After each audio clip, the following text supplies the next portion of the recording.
सुंदरकांडम 45th सर्गा मंत्रिपुत्रवधः। ततस्ते राक्षसेन्द्रेण चोदिता मंत्रिणां सुताः निर्ययुर्भवना तस्मात् सप्तार्चिवर्चसः महाबलपरिवारात्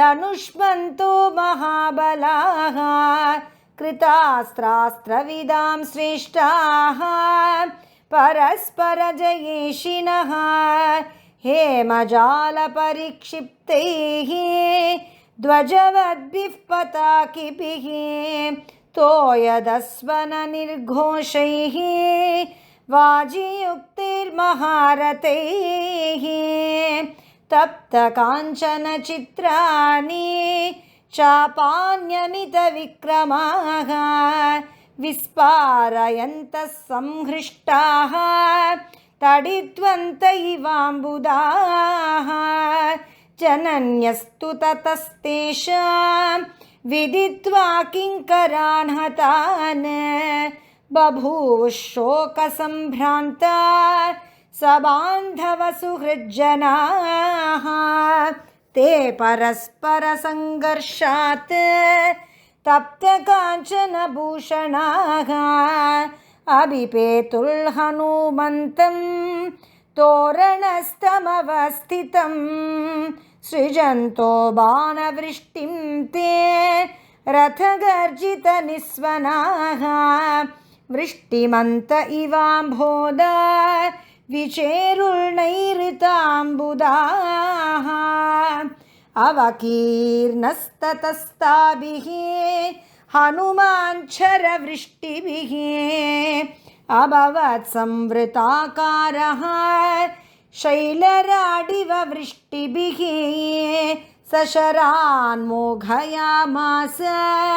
तेषामाशु चरकपिः रथवेगं च वीराणां विशरन् विमलेम्बरे ततैः क्रीडन् धनुष्मद्भिः व्योम्निवीरः प्रकाशते धनुष्मद्भिर्यथा मेघैः मारुतः प्रभुरम्बरे सकृत्वा निनदं घोरं त्रासयंस्तमहाचमूं चकार हनुमान् वेगं तेषु रक्षसु वीर्यवान् तलेनाभ्यहनत् कांश्चित् पादैकांश्चित् परन्तपः मुष्टिनाभ्यहनत् कांश्चित् नखैकांश्चित् व्यदारयत् प्रममाथोरसा कांश्चित् ऊरुभ्यामपरान् कपिः केचित् तस्य निनादेन तत्रैव पतिता भुवि तदस्तेषु अवसन्नेषु भूमौ निपतितेषु च तत्सैन्यमगमत् सर्वं दिशो दश भयार्दितं विनेदुर्विस्वरं नागा निपेतुर्भुवि वाजिनः भग्ननीडध्वजच्छत्रैः भूश्चकीर्णाभवद्रथैः श्रवतारुधिरेनाथ श्रवन्त्यो दर्शितापति विविधैश्च स्वरैर्लङ्का ननादविकृतं तदा सतान् प्रवृद्धान् विनिहत्य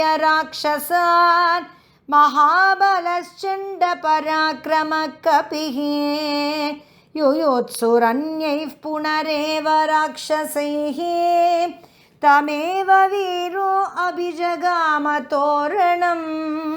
इत्यार्षे श्रीमद् रामायणे वाल्मीकिये आदिकाव्ये सुन्दरकाण्डे 45 सर्गः। श्री हरये नमः श्री हरये नमः श्री हरये नमः। जानकीकान्तस्मरणं जय जय राम राम।